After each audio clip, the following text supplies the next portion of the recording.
Hi, I have here today with me Harman from Shooter Paaji. So here we are discussing a lot of things about shooting and accessories related to shooting. So let's get down to business and we'll start with the topics. The accessories part. So we are discussing here about visors and blinders. Why we use visors and blinders? So there are two different things. Visors is the cap that you wear over your head, and then blinders is what you use. Both rifle shooters use the horizontal blinder and pistol shooters use the vertical blinder. So your take on that?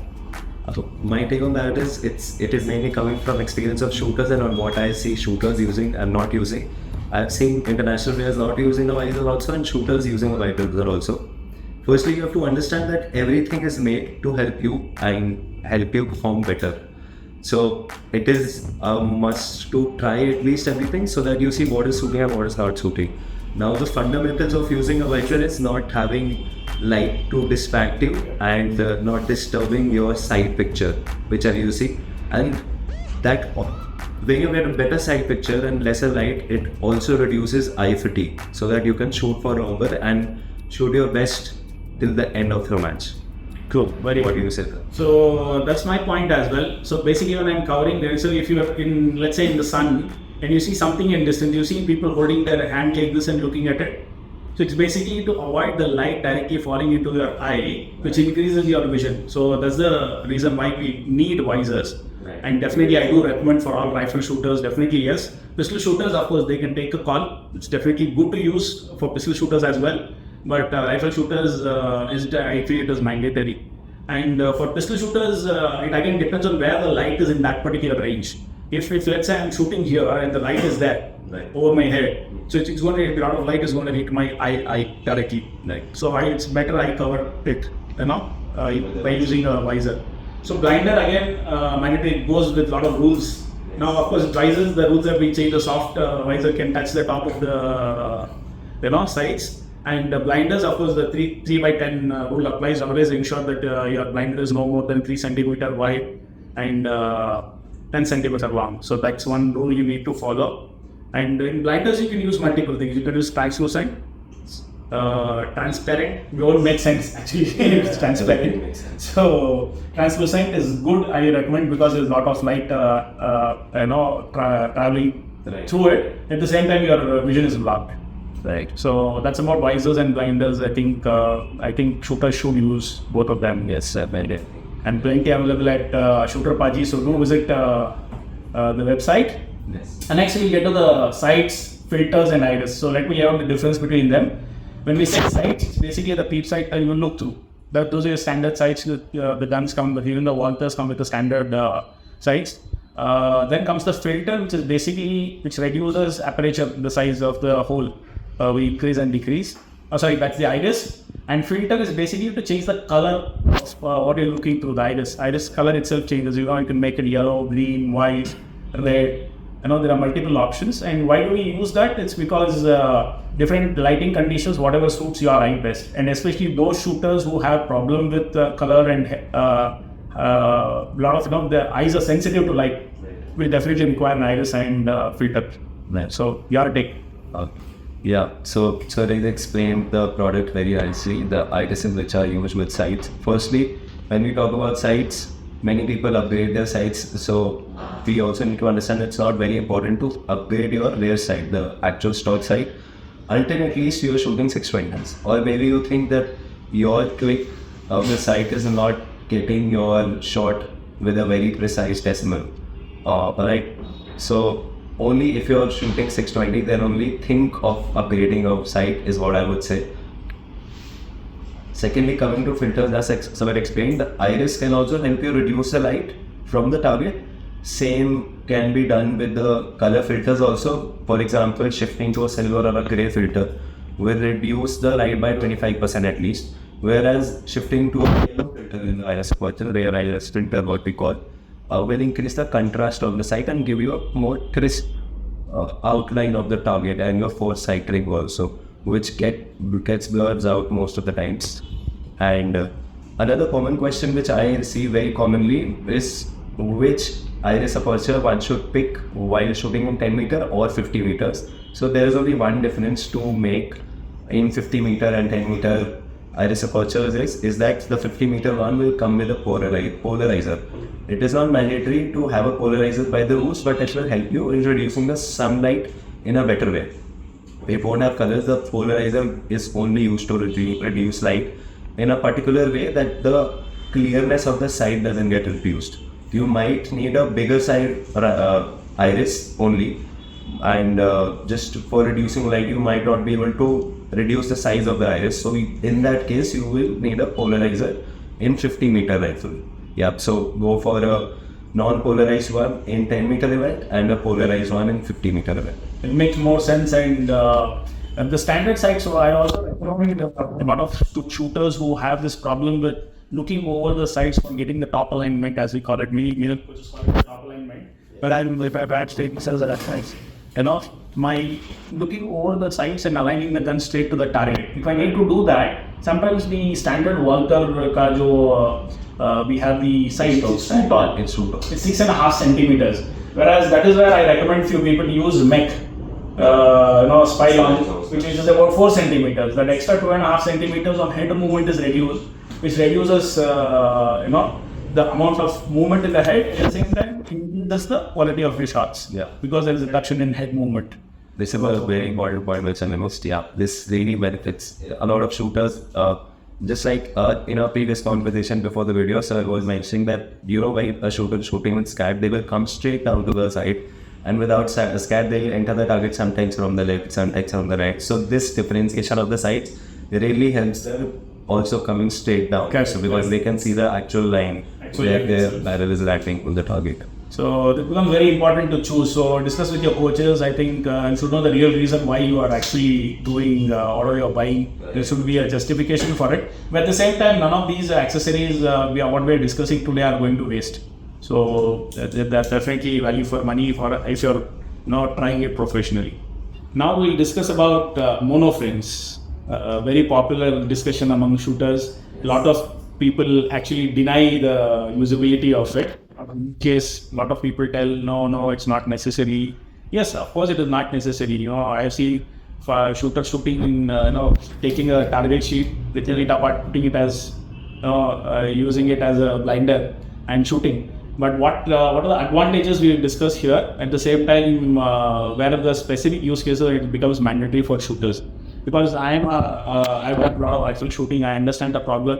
Where if I use a regular specs like this one and I'm shooting and it's hot out there, my whole specs tends to fog up. Right? You see the entire lens fogging up, started good, then my eye starts blurring because of the heat also. So it is definitely a problem when it comes to hot and humid conditions. And most of the ranges don't have proper functioning AC returns. Yeah. Right. So quality of training is always impaired because of that. So monoframes, what they do is they stay away from your eyes. There's a gap between your eyebrows and the frame and the lens itself. So because of this gap, you can always comfortably place, because there's a lot of air, the fogging up doesn't happen. Right. So that's one of the biggest advantages of using a monoframe. And another point that I would like to add about monoframe would be you can use a separate blinder and you can position it correctly every time. And third point, and more importantly, you can use the ring of the lens, what sits, as a reference point to your rear sight. So your head position is far more consistent. Right. And you can also add a iris onto the this thing, what do you call the flexible, the one which we have the movement with the iris, the remote iris, pistol iris. Okay. That can be experimented. Correct, that can be experimented. So you can fix it for pistol shooters. You can fix those irises. So what that does is that also consolidates your head to one position. Even if you have a very slight movement in your head, you're not looking at the same circle.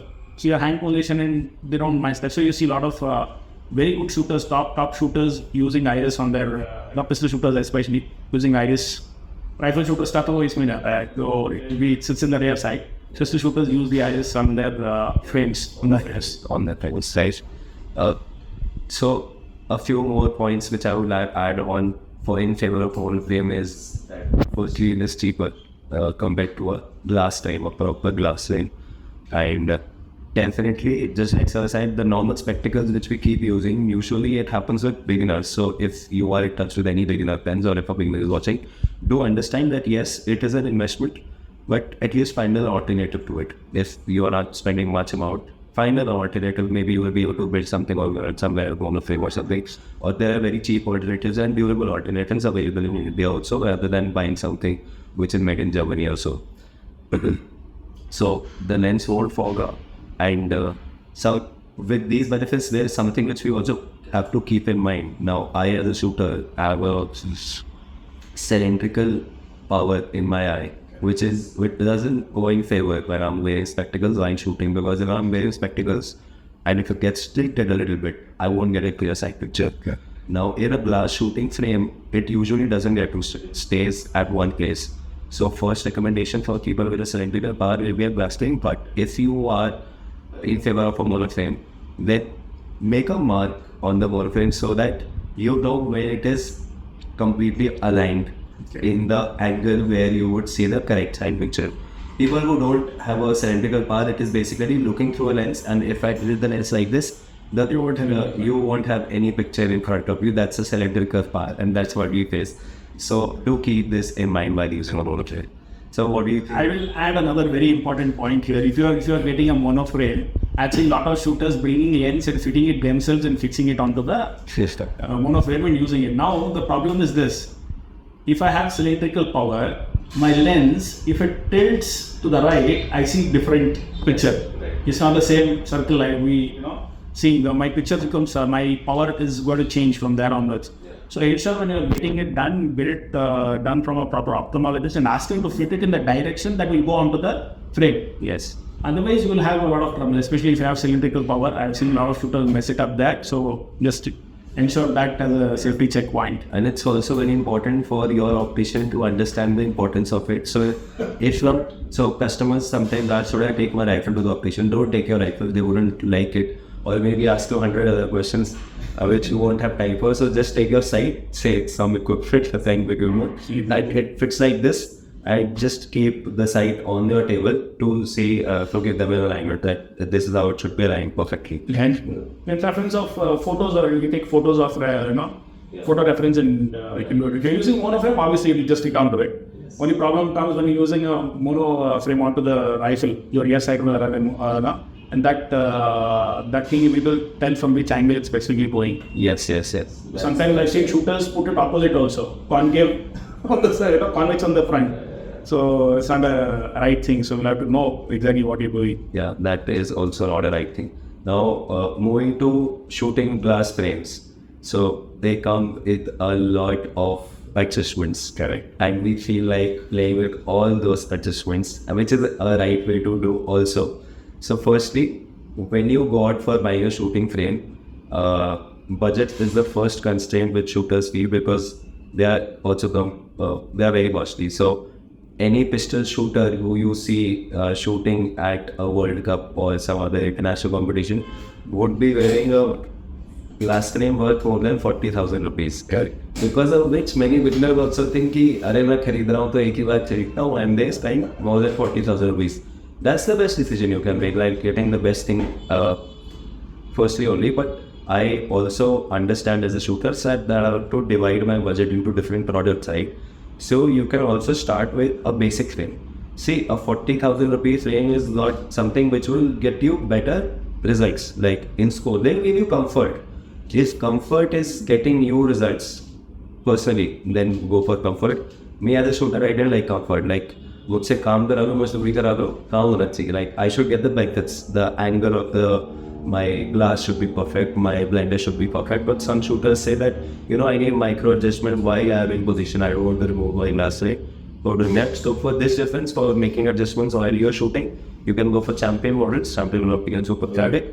And if you think that you can remove the glass, pick up an N key and make those adjustments finely, like if you have patience. While you remove the frame, then see if it is working or not, and then patiently again you can come on to your position, then try it again. Then you don't need those micro adjustments. You can get an Indian frame for like 8 to 10,000 also, and a more durable one, deposit frame between 50 to 20,000. and between 20 to 25 you get perfect frames for rifle shooter. So I recommend a mech one, which is really nice, and yes, jump in if you have an infinite budget with you, and an Indian one. But when you go for Indian made, still now there are many brands who are making. They are good, but they are not very comfortable. Like on your nose and on your ears, if they're not very comfortable. If it doesn't matter to you, like a certain discomfort wouldn't bother you and drop your score, then definitely go for an Indian one. I for 10 years have used an Indian frame and shot very good scores. We have got good ranks in national championships. Yeah. So what do you speak about? Yeah, see, comfort factor is one thing that shooters will definitely look into. I would, whatever you buy, I would recommend you to get it set with a coach who is very keenly observing where your eyeball is. So that becomes very important for me as if a shooter brings. Half the time I've seen monoframes being used in the wrong positions. Right. The blinder is not in the correct angle. Even the lens is not in the correct angle. It doesn't make it. If you're going to use it that way, then it's definitely not going to be used. Right. So those are the riders. Of course, I have highlighted a couple of challenges using a monoframe. Yes. But otherwise, it's very beneficial, and we do recommend shooters, especially shooters like me, to use. Myself to use monoframes. These topics are so deep that we'll have to make separate videos for each. Which probably we will do at some time. At some time I think we will do. Okay, great. So there are very common scenes also which people do. Just right aside, you can make something of your own. I have seen people getting 3 lots, go to a vendor, and turning it into a shooting glass frame. And sometimes it works, sometimes it doesn't. I don't recommend doing that on shows, because while doing that, the time which you are using out on is the time you could have gone and practiced. So the people who are making frames it's their full-time job, and they're doing this engineering after talking to hundreds of thousands of shooters and a lot of experience. So achieving that might be very difficult. I've seen a lot of shooters trying to do jugaad. Yes. Proper jugaad. So see, a few things which helps you shooting immediately at a short period of time does make sense. But investing your time in creating accessories is absolutely unnecessary. It is definitely worth you guys chasing your dream in shooting rather than trying to come up with ideas of business. So shooting is going to suffer. If you are a shooter, as a coach, I would really recommend you focus on your shooting, buy accessory or don't buy accessory, but please don't spend time on creating new accessories. Question. Otherwise, one can. We have already enough accessories. Yeah, which is why we have to create this video. There's a lot of confusion about all of this. The next thing we are moving on to is gloves. Today we see a lot of gloves. A single brand would be creating more than 7 or 8 varieties of glove, and the shooter gets really confused. Firstly, they'll go and decide a model, and then they'll see, okay, there are 10 different brands also, which one I should go for. So we have great Indian options also from Capapi, from some other brands also, and from Europe we have multiple options. So I would like Sir to guide you through this. So gloves is always based straight away on your comfort, right? It needs to do a certain job of preventing a little load. It should lighten the load on the hand. Plus, at the same time, it should provide a proper gripping. So this is the basic play with the glove. So that's the main job of the glove. Now, keeping that in consideration, then comes the comfort and usability. So I would always recommend shooters who are beginning, you can go with any gloves, right, immediately. And as you progress, start thinking in terms of what benefits you more. As a shooter, you also should think in terms of what is really valid and not valid, right? So choice of gloves comes from personal experience. So a lot of shooters who after nationals, they upgrade their gloves to very expensive gloves just because it's expensive. Without really understanding the dynamics of it. So you have to wear it and hold the rifle and check it. So what happens at that point of time, you'll understand how good the grip is. At the same time, what is your comfort in tilting that wrist and holding it in that position. That would become very crucial for us to pick a glove. And we have many brands at the same time. Each brand, like you said, has multiple gloves. So it's definitely your choice at the end of the day, and I do recommend using gloves. Nowadays, a lot of shooters are not using gloves at all. It's become a common sight these days. On the left hand, they're not using; on the right hand, they're using a cycle glove, right? So people who don't want a glove because that adds a little height and a little discomfort, so they use a cycle glove on the left hand itself. So it's again a thinner glove. I think even Ashton has come up with thin gloves. We saw that come up with and then Anshu also came up with one, and the trigger glove. The same I can use the trigger gloves. Okay. So those were sweaty palms, trigger glove. Yeah, makes sense. That's the solution. So, just to take picking up some basic points on making a decision on how you should pick up a glove. Don't go out for brands. Firstly, see what your problem is. Just like Sir said, sweaty hands, then you can try a trigger glove, or maybe your grip is kidding.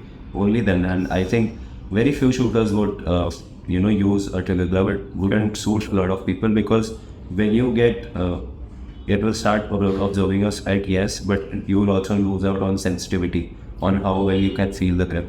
And on the left hand glove, like the palm where we keep our rifle, or when we make a fist, when we keep a rifle, firstly, maybe dividing it into three.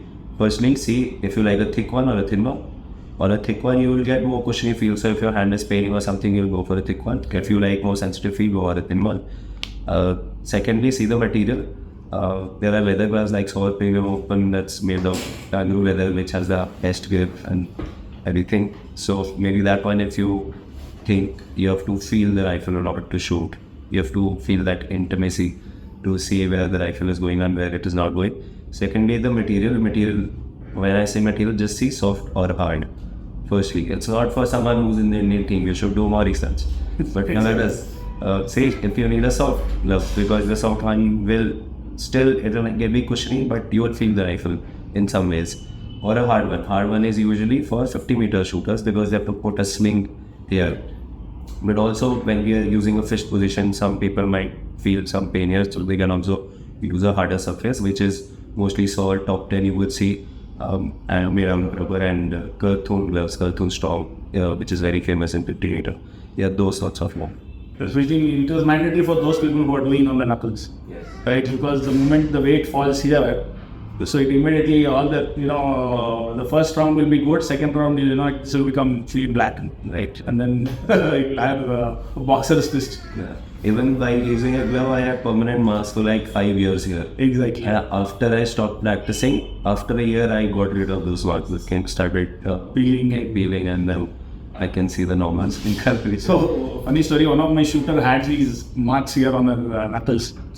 So I would tell her, if some boy approaches you and he tries to show him, this is a boxer's hand, I'll punch, and you will feel very bad after that. So those people without a glove using this position code, we will need a rifle to scare people off. Exactly. One bit. So next important topic is about shoes. So we have multiple brands there. So a lot of rifle shooters pick up for their first rifle shoes from Kapapi itself, yes, or from Prabhat or people who are manufacturing. So the first shoes generally be their premium shoes comes from their dealer of jacket and trouser itself. Yes. So beyond that, a lot of people prefer using Sawyer. Then we have Korami, and then we have Ice shoes. And Kurt also has Kurthun also has one. Kurthun has but not very for the years. Correct. So regarding shoes, the options are multiple. Again, you have multiple options. So what are the top points that you would buy on? So for me, the biggest thing would be it would be nice if it's slightly heavier shoes. Right. Right. If it's slightly heavier, it gives you a better hold onto the foot. Right. It feels like your foot is being pulled down. So that's a big advantage both for pistol shooters as well as rifle shooters. So Sawyer does a good job there. Yeah. And Korami has a very good lace system where you pull it once and it gets stuck, it gets locked. Yeah. So that has a good system there, Korami. And another reason how to buy a shoe would be, for me, the toe should be very comfortable. The toe should never get cramped up in the shoe. If that gets cramped up, then your balance is gone for a toss. Body balance is gone for a toss. So always prefer something which gives you more space, and that is one of the reasons why a lot of coaches have seen recommend buying one size larger. Yeah. In rifle shoes, yes, especially. They say if you're buying 9, then buy 10. They would say, So because of which, you get a full toe, your toes are completely flat and your body, it definitely has an impact on the body balance. So what are your experiences in? Yeah, so just this last point is very, very important. See, when we are using a sports shoe or something, it is very flexible, the sole is flexible, and the shoe overall is very soft.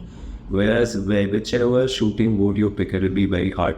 The sole wouldn't bend, because of which your blood circulation might go overdose, due to which you will lose out balance. Because if the blood circulation stops at your toe, you will also lose on sensitivity.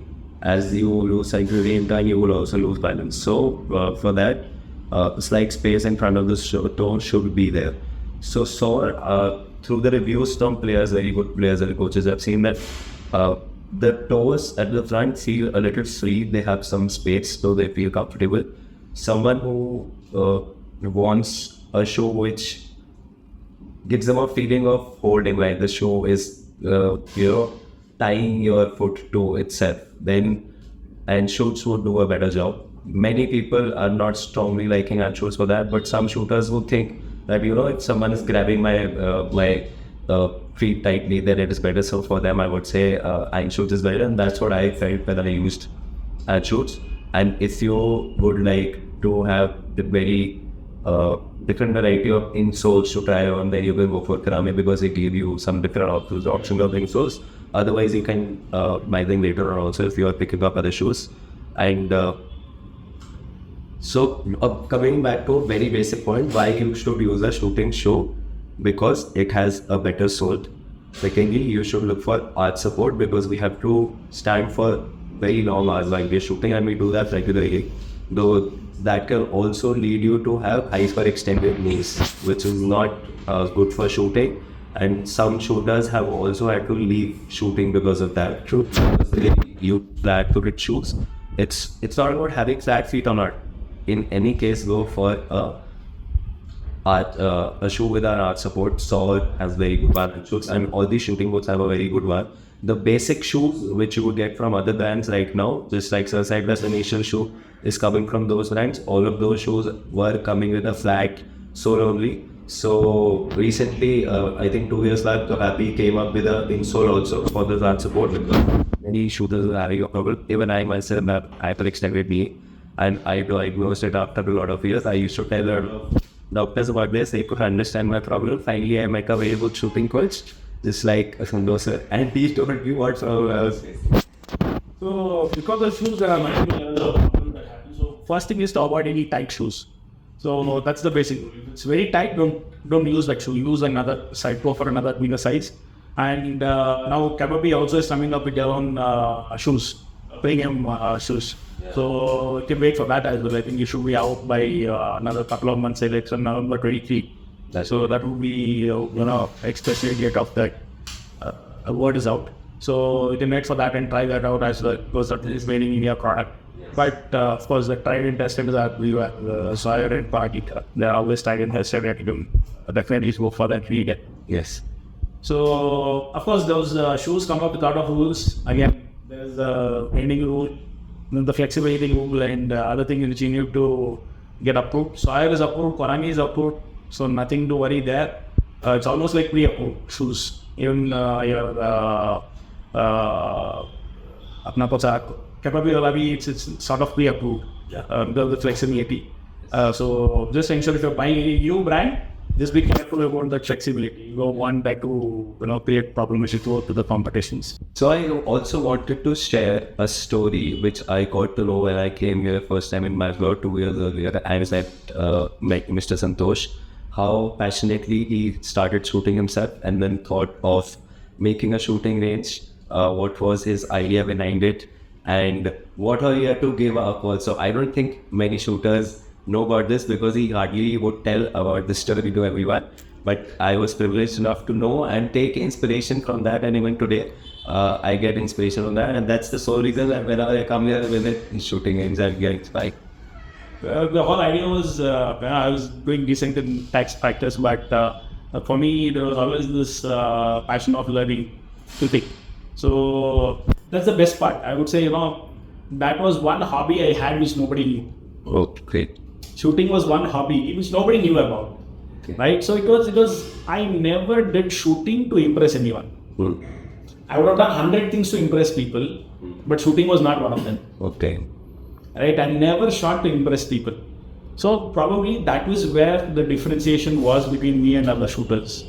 So for me, learning became a passion, and I was a continuous shooter on I was a learner more than shooter. So I learned for long years and understood different things. Then I purchased books related to shooting. We have many books here at our academy related to shooting, and I read them, and that solved me a lot of doubts. And then eventually, when I actually decided to start a shooting range, it's a whole different story in itself. Right? And I was teaching my staff at my office how to shoot, and suddenly one guy tells me that, "Sir, why don't you teach shooting to others? You teach so well." And here I am 7 years down the line, no more tax practice, full-time coach. So anything can happen in life. So be open to it. And the most important point is, if you're doing something for yourself, you will definitely know it. You will not try to impress anyone with it. And that is one thing different I did with my shooting, and probably that's what's paying and rich dividends to me. That I really never try to impress anybody with my shooting. Knowing what our true passion is, I think is one of the biggest thing we can know, and which you found out. And this also solves the question of when to start maybe the sport. Correct. So if you can start the shooting after building such a good career as a tax practitioner and more income access, then why can't we do it later on whenever we like? And maybe that's also a way of living a lot of lives in one. Exactly. Like a movie star would be, living a new life in every movie. If you look at Akshay Kumar, he is a 4 different persons in one year. 4 or 5 different human being in characters in one life. Then they have the opportunity to become, I had that life of about more than a decade of tax practice. Now 7 years of this. Probably after this, I may become psychologist in Untitled Chapter. I checked with so many shooters. Yes. I am very close to being uncertified psychiatrist right now. But I'm handling so much more things of my shooters. So, but anyways, it's a good thing. If a lot of shooters who want to take up careers, of course, your sports psychology is a fantastic career to take up. And you can become coaches. Coaches will become a big requirement. Right, here we are telling people to pick up the sport and become coaches and make a living out of it. Also, we are doing that on a continuous basis. That's right. So, you have a good future definitely in shooting. So, don't bother about competition. There is competition. The sport is going to grow and people are going to come. Don't bother about competition at all. That's true. And also the same passion reflects in his shooting range also. Good in his shooting army. I really think is especially done correctly. The range is very beautiful. Walk to any corner, like stand in the middle, whatever you see will be good. We have also shot an episode for another company last year there only. So it helps us with the place, and that company wanted to shoot some scenes here. So that's the quality of what I'm talking about. Like, it is cinematic. When you walk in, you will get a cinematic feeling of the shooting range. So even if you don't join regularly but do come for a session, you will like it, because hardly we see such beautiful ranges. Even when I just started practicing on, like, my major session was just standing on concrete. I had a fritta. This way I used to keep my rifle and shoot at a target as my place, and then every once in a while we got a better shooting range later on. So yes, such facilities have created a lot of things, a lot of jobs also, and there are many other people also who are doing the same. Many are failing, but at least people who are trying and trying, that's what makes the difference. Very fantastic human being, Harman. So we'd like to know what prompted you to start Shooter Paaji and get the accessories that were not available at one point of time, so not so commonly available here in India. So you brought all of them together and started selling it online and promoting online and showing to shooters that yes, these are all accessories that are available. What prompted you to actually get into this line? Okay, so firstly, as a shooter, I was trying to get into the Indian team. I got many chances of touching it, but not getting into it. That's by touching it, I mean by getting close to the ranks, like a difference of 2-3 ranks maybe for getting in. I failed multiple times, a lot of years went by, and because of that, a lot of shooters realized how much knowledge I gained and started coming up to me for clearing out doubts. So I didn't want to become a coach at that time, but I just thought that I could help them with the same. And maybe when you don't really get what you were looking for, you would try to use that thing to build something else. So this is what I thought, that if I take this online and make an Instagram page, that will help. I went up and created Aim Down site, which is an Instagram page with it had, like, I think one of the biggest following worldwide as a private shooting page. And we used to post regular shooting tips, and with help of many shooters, their compliments, I got motivated and started posting more, started studying more, started talking to people more. And this was long back, I think maybe 6-7 years back. But there we also used to get a lot of inquiries of products, which I got tired of. I used to keep replying people that we don't sell products, we just provide shooting tips. But after 2 years, I realized that if so many people are asking about products, then this is also a problem. At that time, many accessories were not available. Even if they were available, people didn't know about them. If they got to know about those accessories, they didn't know how they will benefit, how they will use it, and everything. So we launched a brand, Shooter Paaji, and started importing a lot of imported accessories. Started guiding shooters with that also. And then the second reason behind it was sustaining in our site and the things we do to guide shooters, because all those things were for free.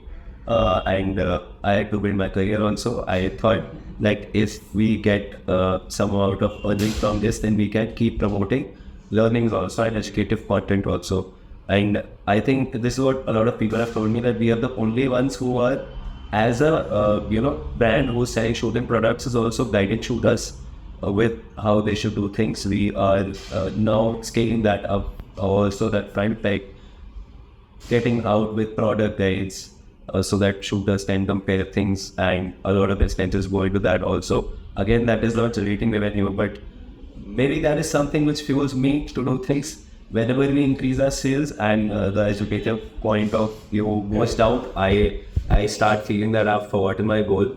And because of this, some people also have to bear with us with maybe slighter delays in products and everything. But I am right now, I think I've got a bigger picture of how everything can flow. And maybe that is why I'm sitting here talking with you about all of this. Exactly. And things have started in a better way, and the consistency will keep growing. Thank you. So it is similar to what we say, that there's always a better way to shoot. We say to shooters, we tell that there's always a better way of doing things. So similarly, you're also figuring out in that space where you're figuring out many things. And good luck to you. I had Paaji Aim Down site, you were testing job. Thanks. I think congratulations for providing so much of information online. Thank you. And it'll be fantastic to collaborate into many more videos in terms of your shooting tips that you are giving to Aim Down site. I think will come out a little more better way, and I will try to improve on them. Yes.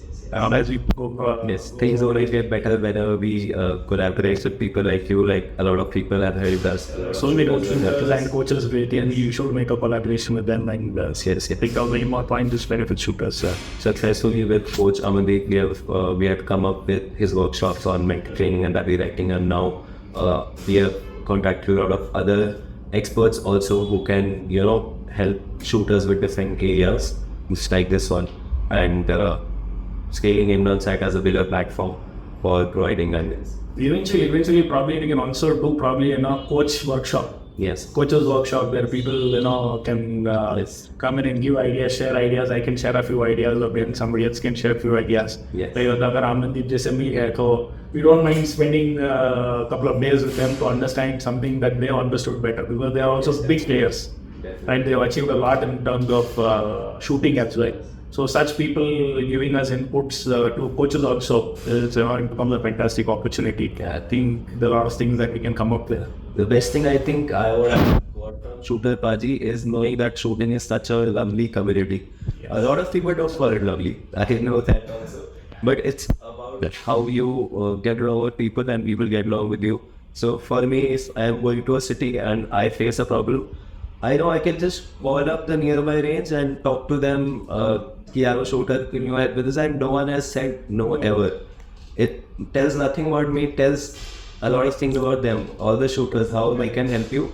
Even if you go into a match without a cylinder of your rifle, you will look back and with a reckless face, someone mostly will come up to you. And if they don't come up, you can work with them, can I get a cylinder, ask 5 people, you will get a cylinder just before you. Exactly. And I tell this, one girl's weapon failed in competition. I was sitting right behind it. There was a brand new rifle in my hand. I just walked up to her and said, use this rifle and shoot. It's a different story that she didn't accept it. But I've seen people, welcoming and, helping out each other, when the cylinders, the issue was that I used it there. So it was given. So it's a good community, a lot of good shooters and good coaches and good people around, people who want to really enjoy the sport. Yeah, I think we are in a good space here. Yes, and only recognizing this community feeling will scale everything up. Like, we'll scale up every shooting range, we'll scale up the idea of educating shooters like this. Okay. And things will get better and better. India is obviously growing. Most of the shooters, like globally, I think India has most of sports shooters now. Okay. And we obviously, because of the population also, but like small cities and everything. So venturing into smaller cities is a big opportunity. I think that's what we look at next time.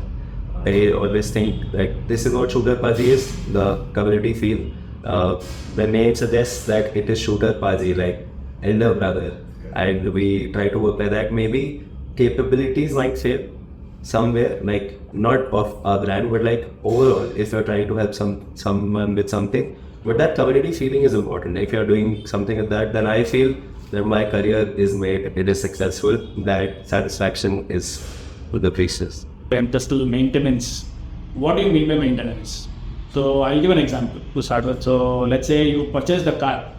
And how long do you think you will not take it to service station? Not very long, right?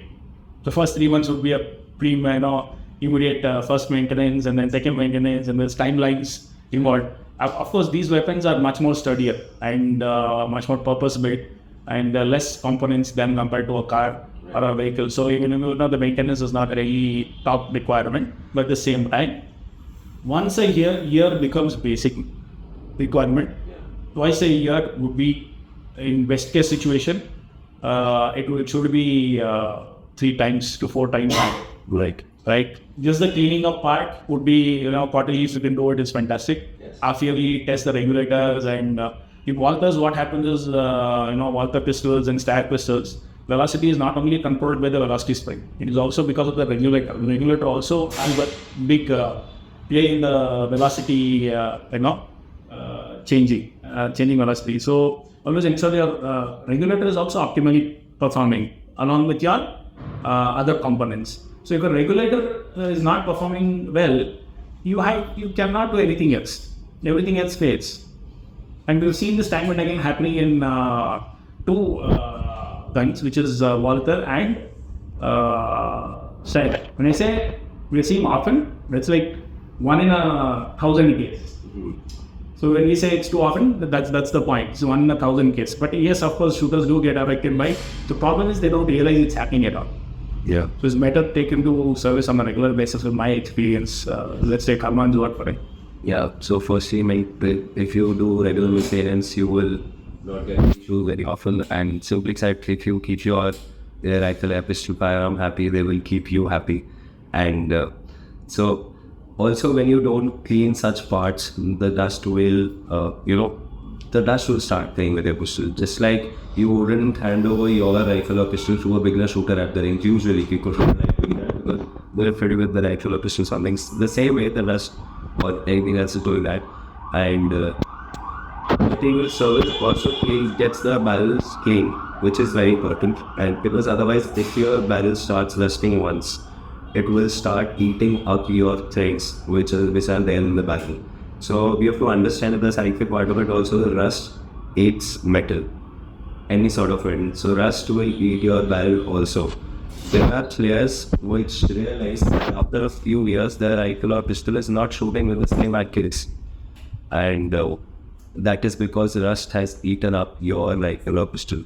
Recently, we've also started taking pictures with a specialized equipment, pictures of the barrel, like from the inside, and seen that many old rifles, when I say old, it's like 3-4 years old. It's not very old, but it's slightly old. The threads are gone. like, or they're missing at some places because of the rust. And in all those cases, when I asked the shooter, when did you get your rifle or pistol last service, they would say maybe 2 years, maybe 3 years. You cannot let that happen. At least 6 months or a year max.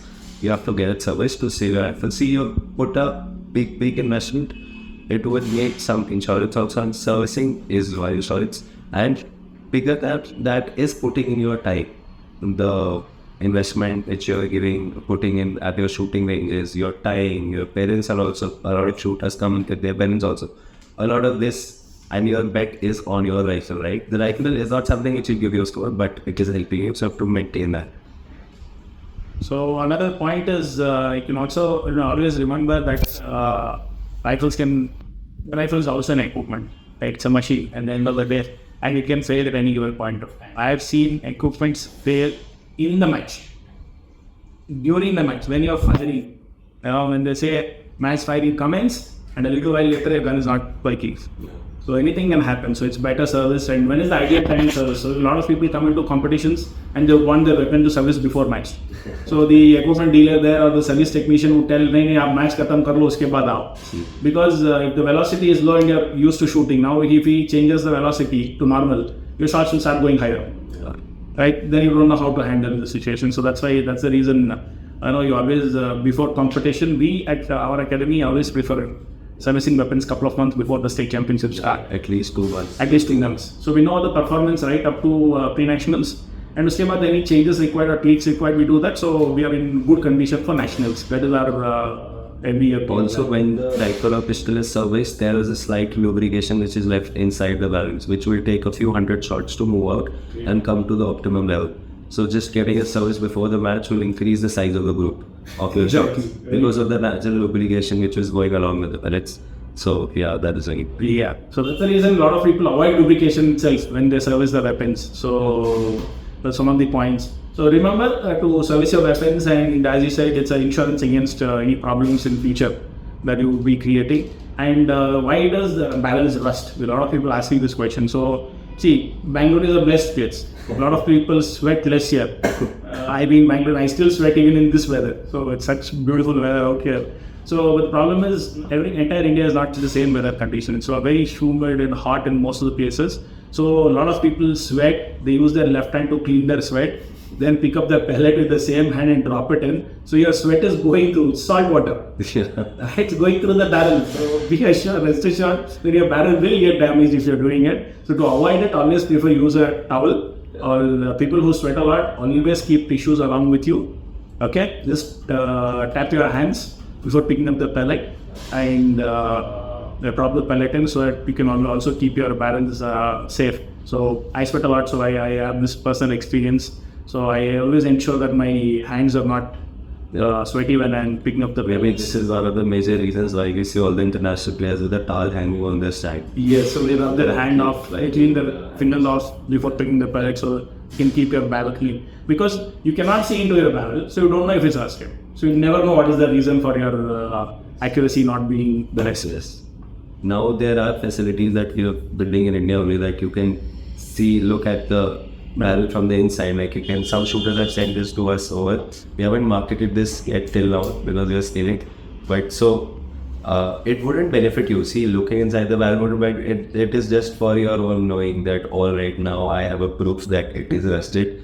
It's just because of that even if this video doesn't make you do your rifle service regularly, then those images in future will. With a lot of tears in your eyes also. And barrel is very expensive, by the way. They don't come cheap. Yes. So kindly ensure you keep them safe. The rifling should not get damaged. And the best part about seeing through the barrel is I always have this James Bond feeling. That's how the James Bond logo is created. If a lot of people don't know, when you look through the barrel, the rifling you see, basically James Bond coming and turning and shooting the pistol. The first scene is actually the idea is the camera is coming through the barrel and looking at James Bond. That's the idea. So the right time to buy a filter or an iris, according to me, is when the coach recommends, depending on the specific case-to-case situation, or filters would definitely, post the first nationals or after the first nationals would be an ideal time to go for it, because you would have understood the actual conditions. Yeah. So your pick. Absolutely, absolutely. You have to really understand the chronology with accordance to your need. So chronology can be different for many shooters. I've seen a lot of shooters also joining the sport within a month, getting a rifle and all the top accessories. Just so that they don't have to up it later on. But then how will you learn? How will you learn to tweak your position? How will you learn to manage when something goes off in a competition? So firstly, when I say tweaking my position, if I keep changing settings of my rifle, I change the butt extension also, get another accessory, put more weight and keep customizing the rifle, then how would I find my full potential which I can get through a good shooting position? Then how will I learn the fundamentals of that position? Because chronology should only be firstly understanding all aspects of my own body and mind. If I understand that, then I can make full use of the equipment I get. Then I can use an iris of person in a better way, then I can use my rifle in a better way. Upgrade at that point. The basic necessities can be bought and the first day only, instead of using a paper as a blinder, like you can spend 300, 400 to get a better blinder.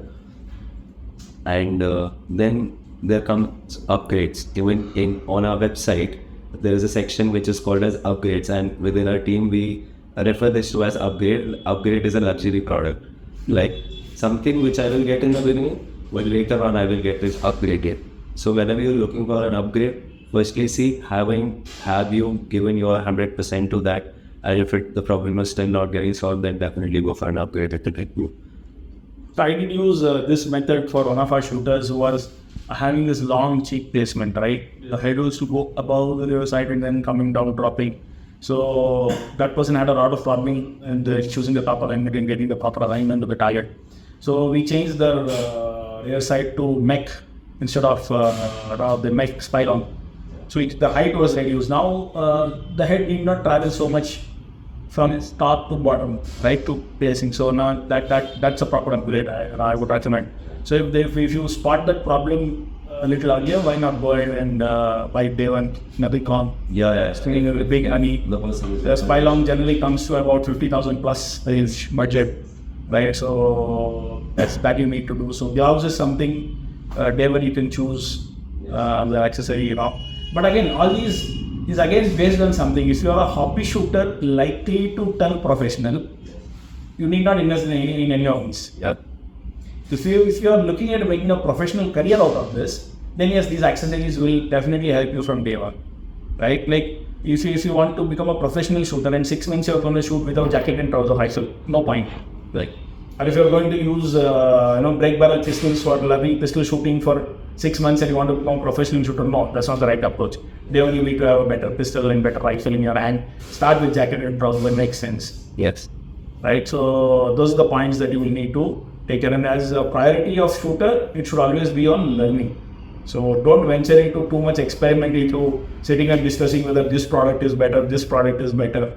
Choose whatever product fits your budget. Start off shooting without even bothering about, once you purchase it, don't bother about it. Stick to it and utilize it to 100% and then look at how it can be utilized better. Or if I purchase something better, will that add any more points to my game? So I think that will be a right approach. I think you can have a conclusion on that. So firstly, before the conclusion, how a normal confusion which a shooter also has is the timing. Just like firstly, sir was like, will it be a good time to change things before national competitions or any other competitions? Because also shooters are very busy with the shooting cycle. If I'm going for Indian team trials, I'll give 6 Indian team trials, the national competitions, few zonals, maybe states and districts also. So if you have time to test it out earlier, that's the best way you can go with. If you have a month or two in hand to upgrade your equipment or something before competition. But if that is not possible and you're finding something which will help you later on, just very close to the competition, still it's not a very big problem. If you think there is a problem, it is just in your mind. If you can sort your mind out, it will work. There are also international players who have changed their pistol at the World Cup itself without trying their pistol ever earlier and shooting the scale score. That case has also been there. But yes, if a shooter gets it in their head that I won't be able to do this because the equipment is new, or maybe you have that tendency of blaming something when something goes wrong, Like if something is new, definitely you'll blaze that or not find the exact root cause. If you have that tendency, then also don't upgrade anything before the competition. Firstly, sort that tendency out of blaming other things, and then upgrade.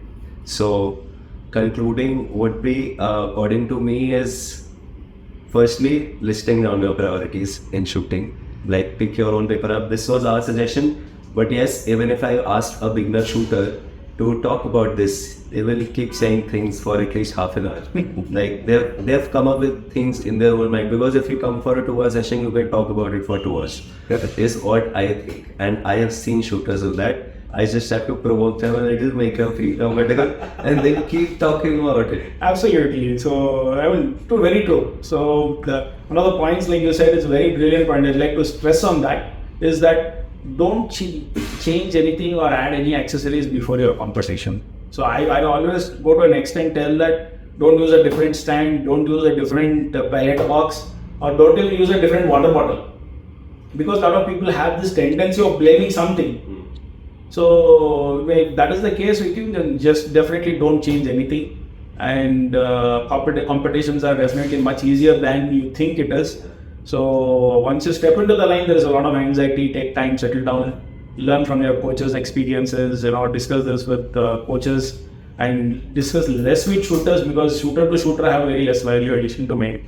Shooter to coach or shooter to shooter Paaji is a good discussion to have. Provided he has time, can always a person who's always reachable and who's always willing to help you out in terms of your requirements. He is also putting up these pop-up shops in different places where you can go and experience equipment and then buy them. So it's a brilliant initiative by Team Shooter Paaji. I think I should congratulate them on that. And going forward, you can expect those experiences in your cities as well. So, thank you so much. I would really thank Harman coming down here, Shooter Paaji himself. A big thanks to you, sir. And if you are in Bangalore or close by coming here, and if you face an issue, you can definitely visit Golden Shooting Academy and meet Santosh, sir. He can help you out with same challenges. He knows much more than what I know. So, firstly, thanks a lot for recognizing whatever I can help with. I've learned a lot from him. And he's also an expert with rifles and pistols, along with coaching a lot of shooters. So if you face any problem in your equipment, you can definitely visit here again. And maybe you will also see a pop-up shop here soon, like his efforts. So there we go. Okay. Thank you.